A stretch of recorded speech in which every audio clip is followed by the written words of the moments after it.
Welcome po muli sa another episode ng howtogreatfood.com. Ngayon gagawa naman po ako ng beef stir fry with bean sprout. Ito po yung more on Chinese dish pero na-adapt na po nating mga Pinoy. So ito po yung ating mga main ingredients. Meron po ako ditong beef strips. Kinat ko lang siya ng maliliit na pahaba. Toge or bean sprout, onion, garlic, salt, ground black pepper, cornstarch, dark soy sauce, brown sugar. Gagamit din po tayo ng cooking oil. Tara na po magluto. Okay po, ang first step po natin na gagawin, sinalin ko po sa isang mixing bowl yung ating beef strips. Ilalagay po natin yung ating dark soy sauce.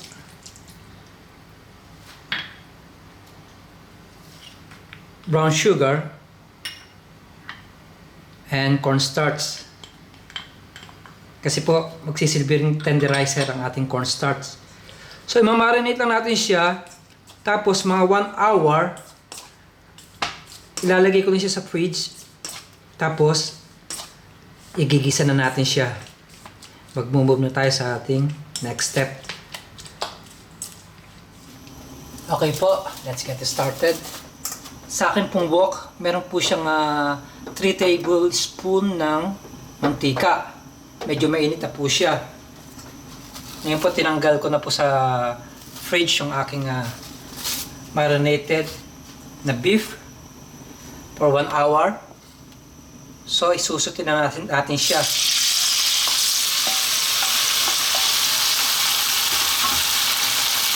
Isusutin ko siya ng mga 5 minutes.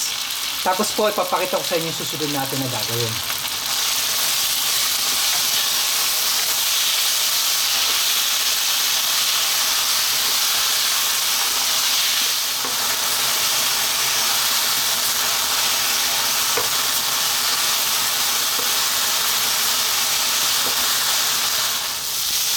So, okay na po ito. Niluto natin ito ng 5 minutes. Susunod natin gagawin, mag-a-add tayo ng konting tubig.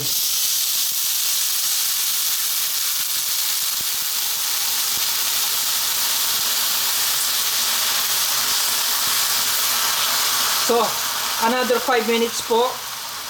Tapos po, ilalagay na natin to sa isang container. Tapos papakita ko sa inyo yung susunod natin gagawin ng pagigisa ng bean sprout.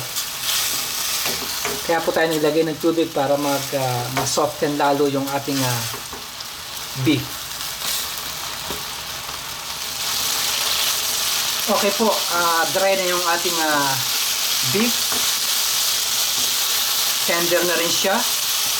Ang gagawin natin, transfer natin siya ulit. Transfer lang sa isang bowl. Tapos, the same wok yung gagamitin natin. Mag-a-add tayo ng mantika. Ilalagay po natin yung ating garlic at ang onion. So again, magsusuti tayo. Hintayin lang natin maluto yung ating garlic at ang onion. Tapos po, ilalagay na natin yung ating bean sprout. So ayan, ready na siya. Ilalagay na natin yung ating toge.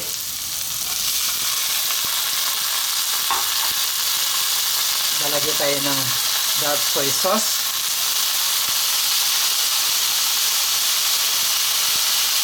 Ground black pepper and salt. Kanina hindi ko na-mention sa inyo yung ating spring onion.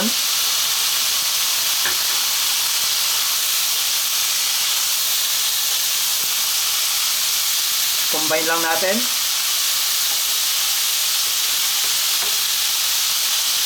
Tapos po, i-add na natin yung ating stir fry na beef.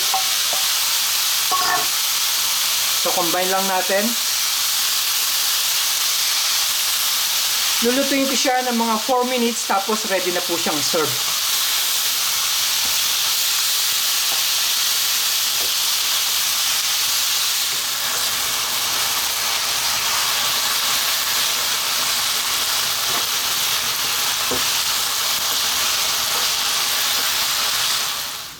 Okay po, ito na po yung ating finished product ng ating beef stir fry with bean sprout.